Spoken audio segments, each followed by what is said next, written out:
The YouTube algorithm decides what over 2 billion YouTube users see every single day.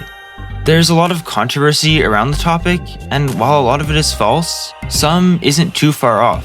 This is the YouTube algorithm, and why it doesn't not work. Let's get into something I've seen a lot of people get wrong. The word algorithm can be misleading. YouTube doesn't have one single algorithm controlling everything. That's a misconception. Instead, it uses several interconnected systems, each with its own job. There's a separate system for search results, another for the homepage, one for suggested videos, and so on and so forth, with two other main ones being for Shorts and for YouTube Kids. All these systems function differently and separately, but all of them share the same goal: to keep people watching. Not by forcing them to necessarily, but by predicting what each viewer is most likely to enjoy next, which makes sense, because this is how YouTube makes bank.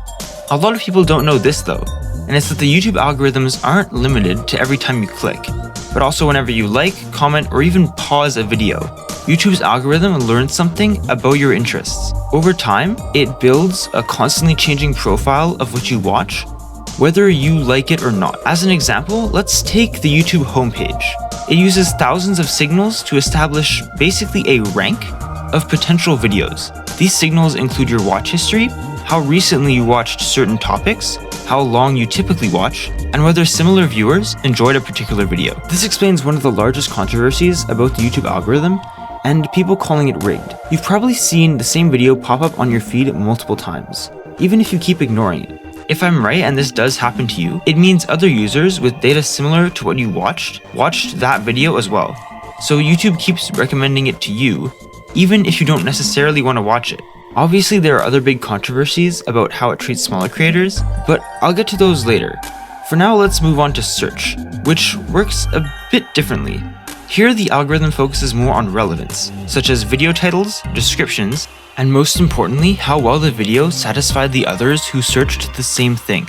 It still uses watch time and engagement as quality indicators, but the main goal here is to answer your query, and not necessarily to keep you watching indefinitely.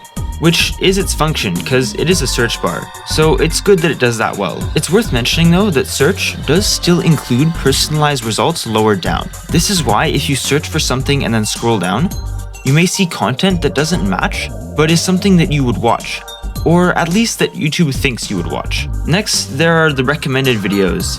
After you watch a video, and it's that bar that you can scroll up and down. This is where, statistically, the most views come from.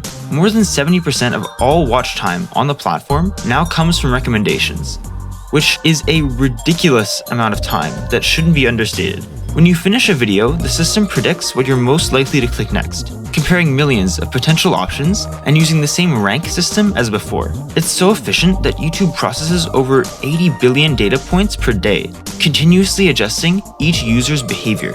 So by now you're probably thinking, but wait, are thumbnails and titles the most important thing then? They impact views the most, and watch time isn't possible unless people click on the video in the first place.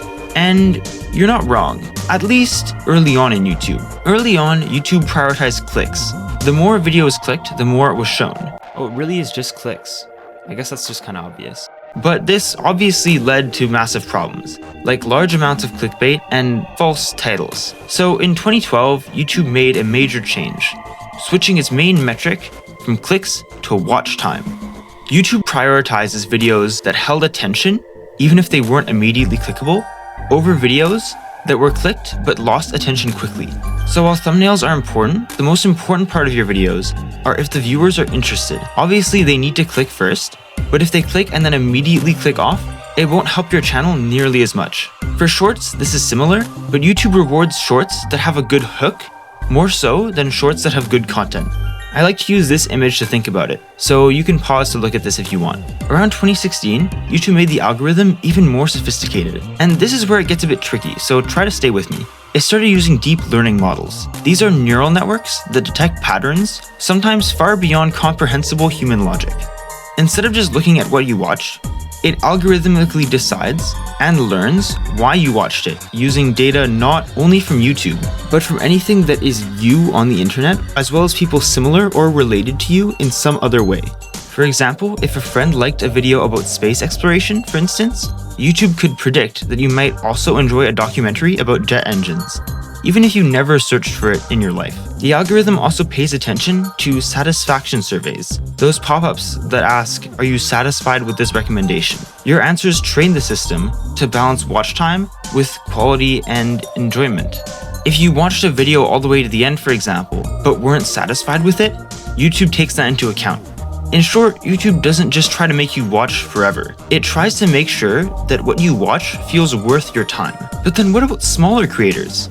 You've probably seen something along the lines of YouTube isn't fair for smaller creators at some point, unless you've been living under a rock.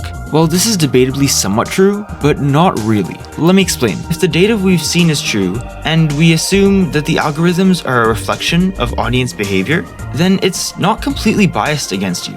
Videos get clicked, watched, and rewatched, and that tells the system people value this. Those that lose attention early, such as many views that fall off quickly, or that don't bring viewers back to the channel, tell the opposite. And that's why consistency matters. Regular uploads train the system to expect activity from your channel, which boosts viewer retention. Consistency doesn't do as much if your viewers don't watch your content, which is kind of the spot I'm stuck in, if I'm being honest. The truth is, there's no secret trick to beat the YouTube algorithm. It's not something to hack, but something to understand. Because at its core, the algorithms don't serve creators or advertisers. At the end of the day, it serves you, the viewer.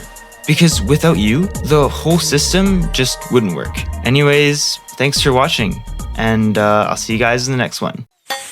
Hey guys, Tech Diverr here, and thank you so much for watching this video. If you haven't seen the channel before, I upload every Thursday. And as always, let me know if there's any other videos you guys want me to make. That being said, I'll see you guys in the next one. Peace.